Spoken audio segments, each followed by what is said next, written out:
What's up, everybody? Welcome into the Next Pats podcast. I'm Phil Perry. Phenomenal episode lined up for you here today. We're going to go back over that Bills loss just a tad. Then we're going to look ahead to the Baltimore Ravens in the New England Patriots matchup for Sunday night football in prime time. Big time matchup, but is it all that important? We'll get into that. We're also bringing in our friend Kayshon Boutte, wide receiver of the New England Patriots, who has had such a monster breakout season in his third year, 6th-round pick out of LSU. Is he the fastest guy in the world? No. And he'd acknowledge that. But he's one of the most explosive receivers in the league. How has he been able to do it? What does he think about when he sees man coverage and he understands that Drake Maye trusts him? Tremendous conversation there. Before we get to that conversation with Kayshon Boutte, however, let's talk a little bit of man-to-man defense and what it's doing to the New England Patriots offense. Because there really hadn't been an answer for Drake Maye and the way this offense had been performing going into the bye. You remember, here on Next Pats, we talked about Drake Maye potentially being a blueprint-proof kind of quarterback because it's been so great against single high coverages and two high coverages, against man-to-man and zone, blitz, non-blitz. What was the answer for this particular player behind center? There hadn't been one. Well, along comes Sean McVay, and maybe he has cooked up something that other teams are going to be able to duplicate. He used two high safety coverages on 12 of 15 dropbacks in the second half against the New England Patriots. He used man-to-man coverage, and this is a zone coach for the most part in Sean McDermott. He used man-to-man coverage on 7 of 15 dropbacks in that second half when the Patriots had so many issues and Drake Maye completed just 2 passes for 32 yards. He disguised coverage at times, changing the look before the snap versus after the snap. He also had his front do a tremendous job of keeping Drake Maye inside the pocket. So even when he did play man-to-man, there wasn't the threat of Drake Maye breaking to the outside and running up the backs of McDermott's defensive backs, corners, and safeties who were so locked into their assignments in the secondary that they didn't even see Drake Maye running up behind them for a potential explosive gain. Can the Ravens replicate that same thing? Well, one thing that we know the Ravens are able to replicate is their ability to play man coverage. Again, the Bills not necessarily known as a man-to-man team. The Ravens, on the other hand, among the league leaders, according to Football Insights, follow them on X at @FBall_insights.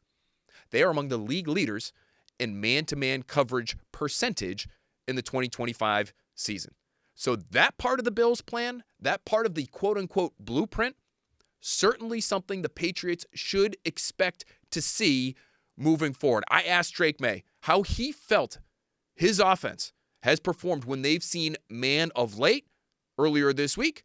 Here's what he had to say. When they do play man, we just got to win at the top of the route. I think our guys have done that and shown that and make contested catches and me, work on ball placement. And if we do expect man, which I think we will, when you get down in the late of the season on third down in the red zone, you're going to see man. Teams are going to play man, and you got to be able to handle that and win the routes and be able to win versus man is this league, and it's why those guys, those receivers, get paid and get paid to do that. So got to work on ball placement for me and just trying to find the open guy. Maye going to have to buck a little bit of a trend against man-to-man coverage over the course of the last month.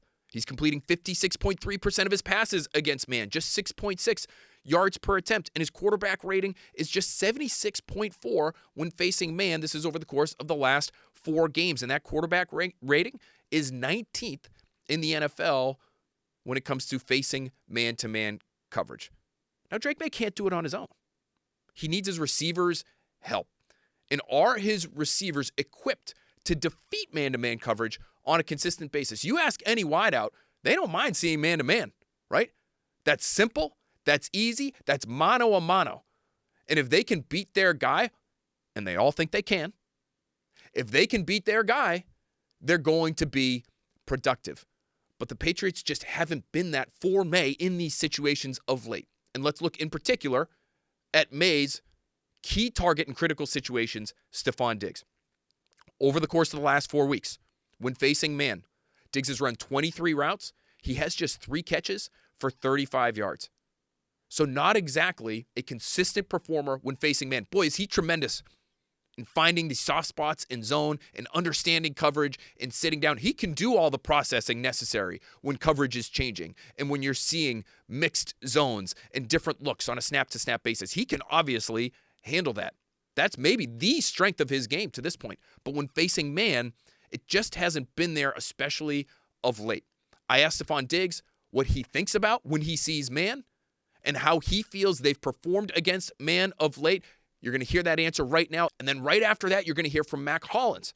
I asked him about man-to-man coverage as well, and he explains what he and his fellow Patriots receivers can do to help their quarterback when facing those scenarios. I mean, I much prefer it if you know, you get a lot of other decks of coverages. You got a lot of things. I mean, they still mix it up, still play a lot of zone and out of the release stuff. But in the past, I remember they were heavy minute team. There's a couple of teams in the league that actually played man, but I mean, at least you know what you're getting. And then you're against one other guy, you ain't got to read too much coverage. Is what I prefer. You know, I think we got a lot of skilled guys, including myself. I've been doing it for a little while. You know how to get open. You know how to handle yourself. You know, it's always going to be a challenge, but something like to show me and tell me. I think one of the biggest things, and Braves touches on a lot, is like, if you get man, you got to win. And if it's zone, you got to give Drake the spacing that he needs on a route, the distribution that he needs on a route, and not getting so caught up in, all of a sudden it's man. Don't be surprised by man. Don't be surprised if it looks like man and it goes to zone. Those things can get you in trouble because now all of a sudden Drake is looking at something different. So yeah, being able to recognize things, and then it's man-to-man in this league, you got to win or you can't play in it. One player we've seen who has the ability to win against man-to-man coverage is Kayshon Boutte. He's 4th right now in the NFL in yards per reception, and he has been tremendous for Drake Maye in tight window situations, the types of situations you're going to see when you get a lot of man coverage. Boutte has caught, according to Next Gen Stats, 9 of 13 targets in tight windows. That's less than 1 yard of separation for 131 yards and 3 touchdowns this season. His 69.2% catch rate in tight windows, 2nd highest in the entire NFL this season and the 4th highest by any player in any season since 2018. It has been a breakout year for this 3rd-year receiver, and he had a conversation with us earlier this week. Here he is.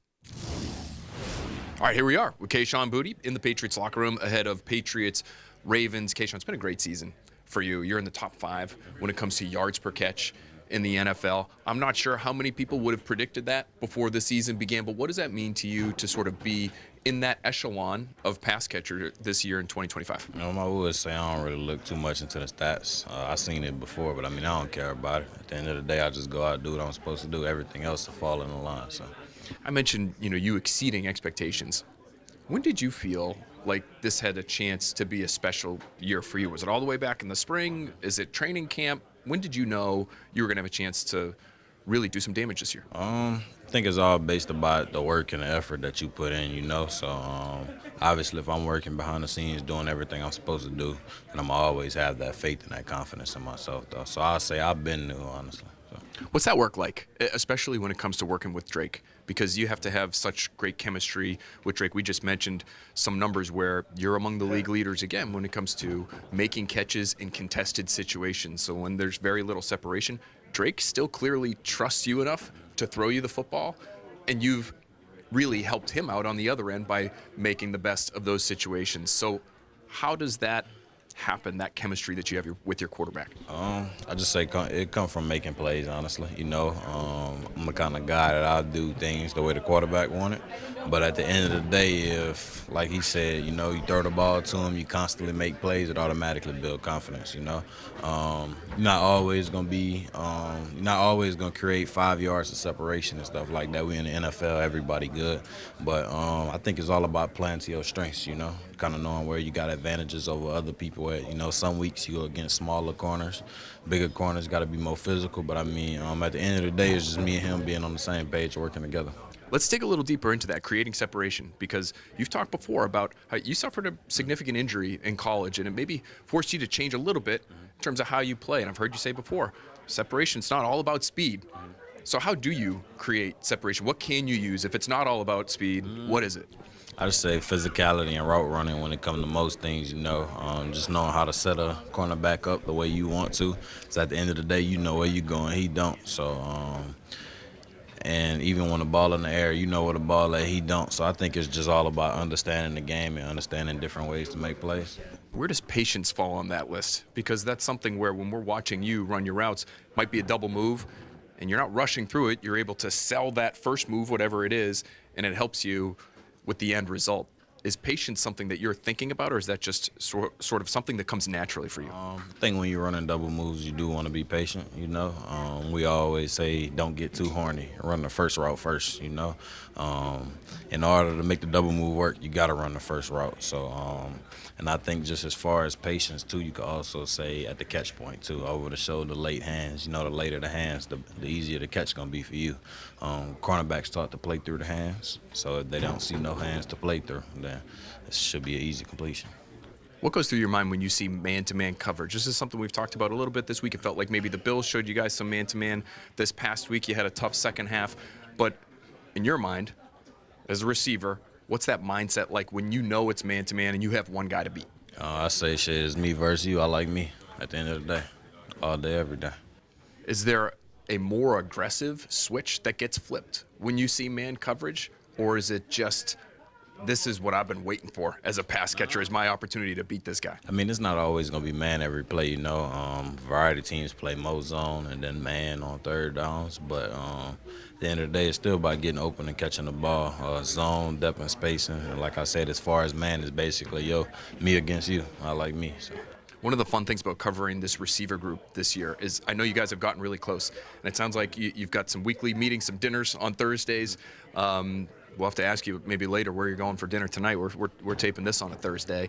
But what have those meetings meant to you, and what have you learned in those meetings when you're with guys like, Stephon, you're still a young guy, Stephon Diggs, Matt Collins, guys that have been in the league that might be able to share some tricks of the trade. How much have you taken from those meetings and from those other guys in your room? I'd say, the meetings are really important, whether it's receiver-led meetings by Diggs or offensive-led meetings by Drake, At the end of the day, we 11 on the field together, and in order to make the play work, we need all 11.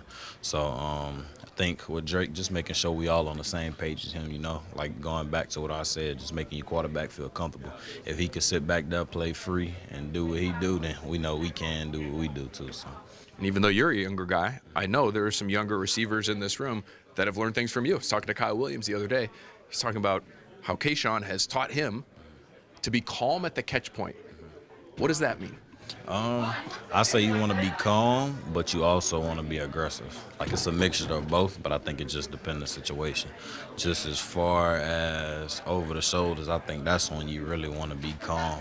Because, like I said, if you don't show hands till late, I think your eyes could also say when the ball get close too, because you tend to look back and your eyes will light up. So that's something they're able to see too. And I just think as far as like man to man, when it's close contact, just being physical through the catch point, I could say that's a 50-50 ball too, honestly. But I mean, you gotta want it more than other dudes. Calm at the catch point, something we'll be watching for when the Patriots take on the Ravens. Kayshon, thanks so much for being with us here on Next Pat. Yep. Coming up next on Next Pats, we're getting to your mailbag questions. We're also talking who's next, and we're taking a little look ahead. Yes, that's right. It's college football playoff weekend, friends, and we have draftees, potential draftees, playing in these games that you need to know about. It's all next on Next Pats.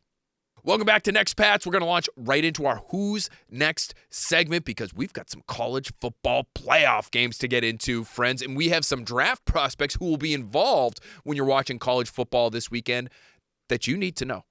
And the two guys we're going to focus on, one is playing for the Oregon Ducks this weekend against James Madison. The other is playing for Texas A&M against Miami.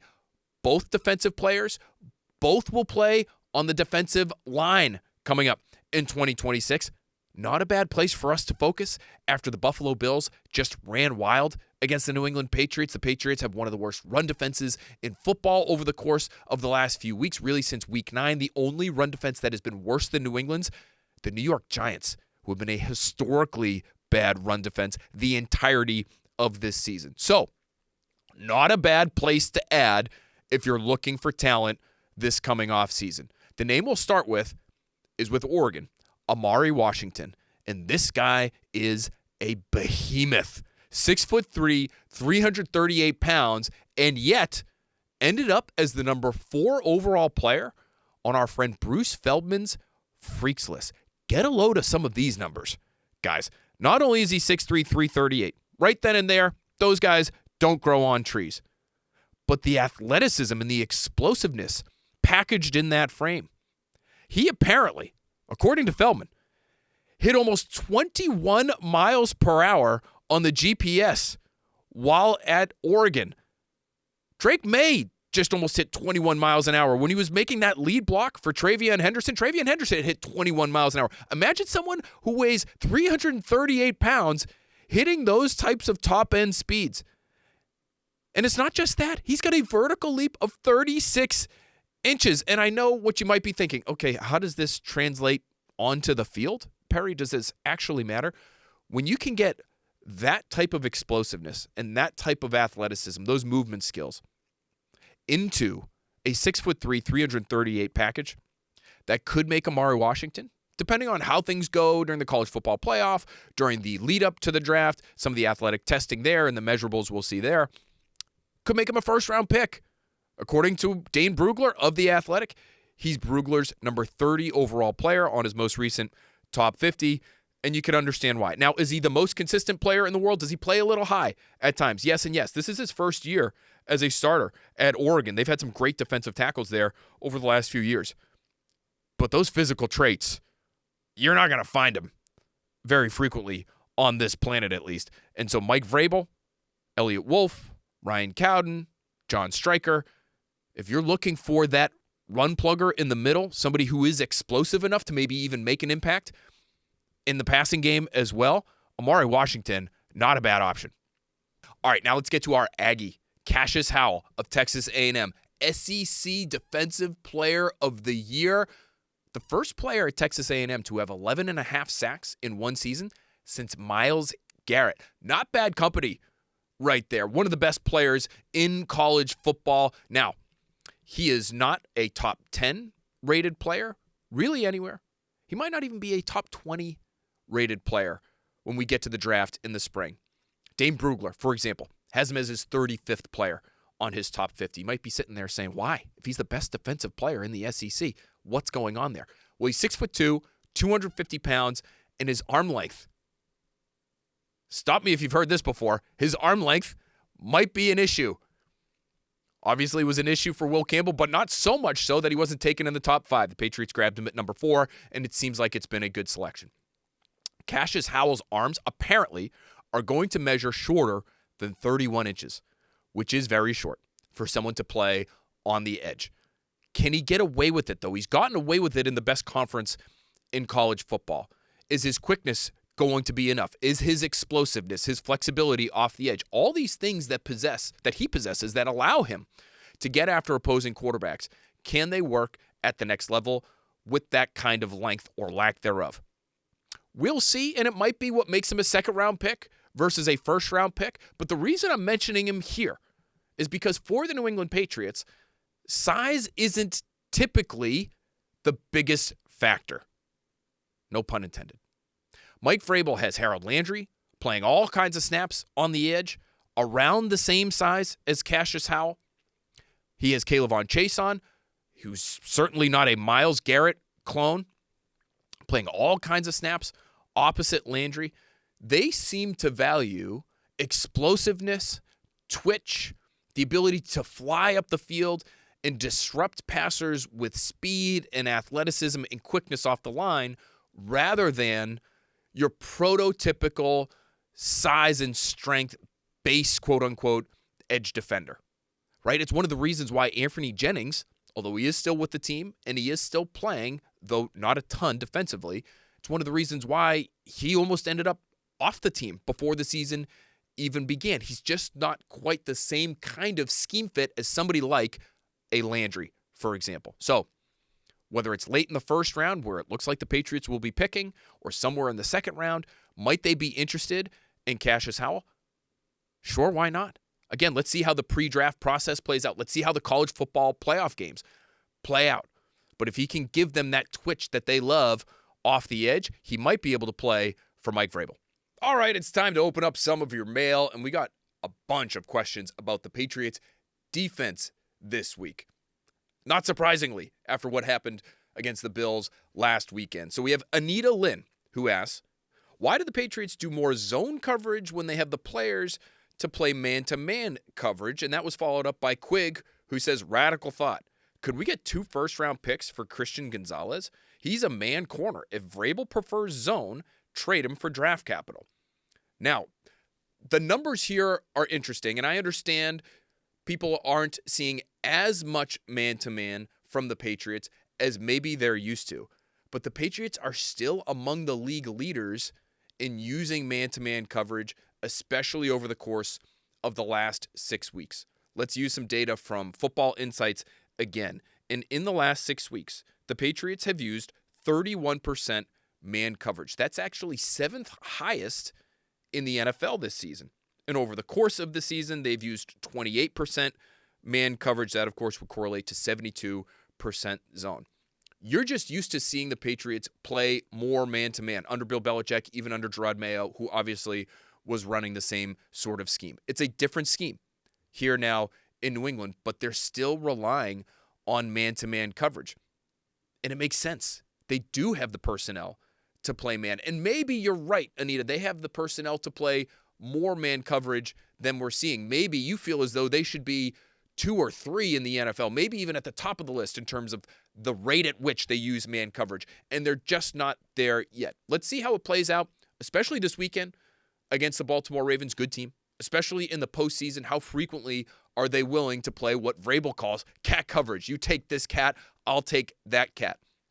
As far as trading Gonzalez for draft capital, I understand being enticed by that idea, right? I have a podcast where we talk a lot about the draft. You're not going to find a Patriots beat writer who has more draft coverage in the middle of the fall and winter than right here on Next Pats. I love the draft. I love the idea of accumulating draft picks. And we just saw that the Colts were willing to give up 2 first-round picks for Sauce Gardner. Great draft capital for the Jets now to have in hand. I'm not sure I would do it with Christian Gonzalez, though. You have been clamoring for homegrown talent. Somebody that is truly a blue chip type of player, and it looks like you have one in Christian Gonzalez. It looks like you have another in Drake Maye. And maybe there are more beyond that. But should you be willing to part with those pieces so willingly? Because I think Gonzalez does fit the scheme here. Would he be okay in a more man-heavy system? Of course. But he can play regardless of the coverage. And in today's game, the most critical moments of these games, it still comes down to what can you do in the passing game, and having Gonzalez is a huge asset. Great stat here from Next Gen Stats. The results for the Patriots pass defense with Gonzalez on the field versus off, which obviously he missed some time earlier this season. It's glaring. They're allowing a 6.7% lower completion rate with Gonzalez on the field, 2.4 fewer yards per attempt. That's massive with Gonzalez on the field, and a 6.7% lower explosive pass rate. So he remains a significant asset for this Patriots defense. I understand talking about it, and it wouldn't stun me if they brought these sorts of conversations up this coming off season, especially with Gonzalez probably looking to get paid as early as this offseason if the Patriots are willing to go there. He's first eligible for an extension this coming spring. I'm just not so sure I would be quickly making that decision in the affirmative, meaning let's send him away and bring on the draft picks, when we know, as much as I love draft picks, they are a gamble. All right, that's going to do it for this edition of the Next Pats podcast. Thanks so much for being with us, and enjoy the game this weekend, one of the best on the slate. You got a tremendous football game. It's really only one tremendous half of football from the Patriots, but it was a tremendous football game last weekend. This weekend could be just as entertaining. Enjoy it. We'll talk to you next week on Next Pats.